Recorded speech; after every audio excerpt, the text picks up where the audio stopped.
Here's your mind, body, and soul connections reading for August 16th, 2022.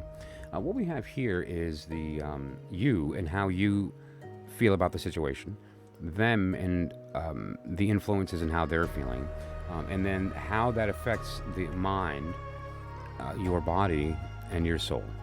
Okay, so let's zoom in here.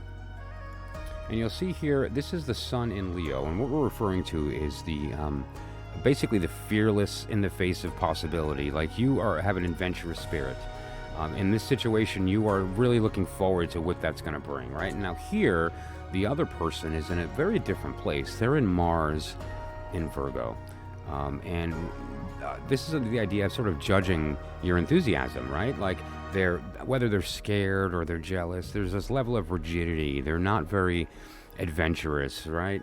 They like what they like. They don't really, aren't really focused on you and sort of what you're wanting to do, and they kind of aren't, they undermine it in their minds, okay? Now, as far as the effect on the mind, body, and soul, let's look at that. Let me zoom back down to the desk here. So what we have as far as the mind, you are very firm in your beliefs. You can entertain many thoughts at the same time, but you do and are able to stand firm in your belief without wavering, and that's good. But how that affects this situation is that there can be some tension, because no one's going to stop you from feeling that sense of wanderlust, right?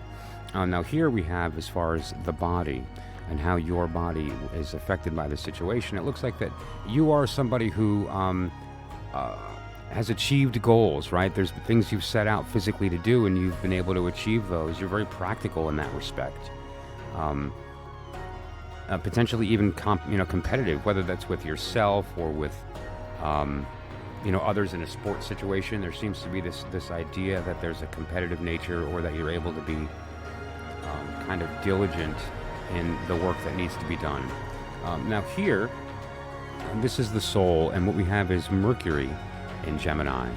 You definitely crave that experience, the dynamic energy. You want to obtain the experience. You want to be ultimately to fulfill our destiny here, which is to witness this creation and to participate, right? And you are very motivated to do that. It's in your core spiritually.